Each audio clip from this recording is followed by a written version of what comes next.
मौलवी अकबर टालपुर की जिंदगी अब पहले जैसी नहीं रही थी। गांव की वही गलियां थीं, वही लोग थे, मगर हर चीज बदल चुकी थी। अब उसकी सुबह अजान से नहीं, दर्द से होती थी। और रात नींद से नहीं, आंसू से खत्म होती थी। हर दिन फजर के बाद मौलवी अकबर सीधा कब्रिस्तान जाता। असगर की कब्र के पास बैठ जाता और देर तक खामोश रहता। कभी मिट्टी को हाथ से सहलाता, कभी आसमान की तरफ देखकर आ भरता। बीटा, आज भी मैं तेरा इंतजार करता रहा। हुआ भी जैसे रुक जाती थी, दरख्त भी जैसे सुन रहे होते थे। यादों का सिलाब। एक दिन वो कब्र के पास बैठा था कि अचानक उसे असगर की हंसी सुनाई दी। वो चौंक गया, उधर उधर देखा, कोई नहीं था। मगर यादें जिंदा हो चुकी थीं। इसे वो दिन याद आया जब असगर छोटा था, नंगे पांव उसके पीछे भागता था। मुझे भी मस्जिद ले जाएं। मौलवी अकबर की आंखों से आंसू बहने लगे। काश बीटा, मैं वक्त को वापस ला सकता। खाली कमरा।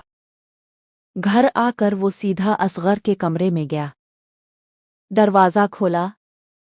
एक अजीब सी खामोशी थी। वही कपड़े लटके हुए थे। वही किताबें रखी थीं। उसने एक कमीज उठाई, इसे सीने से लगा लिया। और ज़ारो कतार रोने लगा। बीटा, तू मुझे छोड़कर क्यों चला गया? तन्हाई की रातें। रात के वक्त जब पूरा गांव सो जाता। मौलवी अकबर की आंखों से नींद कोसों दूर होती। वो अकेला बैठा रहता, कभी दीवार को देखता, कभी दरवाजे को। जैसे अभी असगर अंदर आएगा।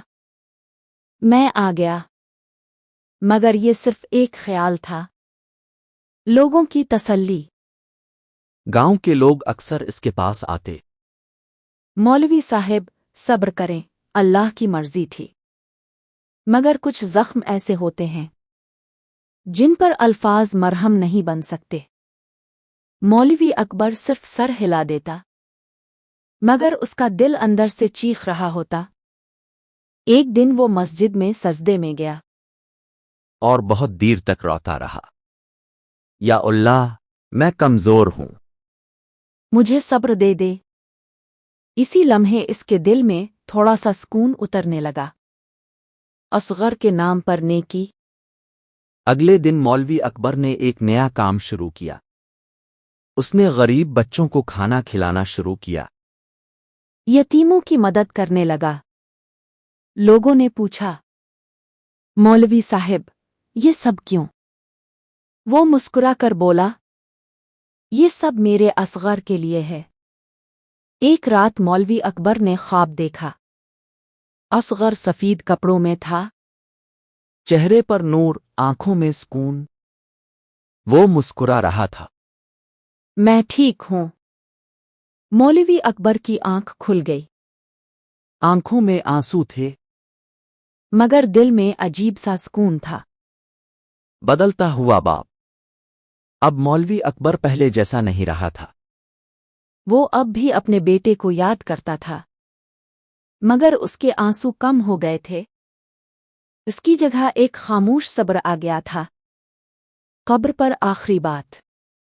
एक दिन वो कब्र पर गया। बैठकर बोला, बेटा, अब मैं रोऊंगा नहीं। मैं तेरे लिए जीना सीखूंगा। फुआ हल्की सी चली, जैसे असगर ने जवाब दिया हो। ये कहानी हमें ये सिखाती है कि गम खत्म नहीं होते, मगर इंसान उनके साथ जीना सीख लेता है। मौलवी अकबर का दिल आज भी टूटा हुआ है, मगर अब वो इस टूटे दिल के साथ दूसरों के लिए रोशनी बन गया है।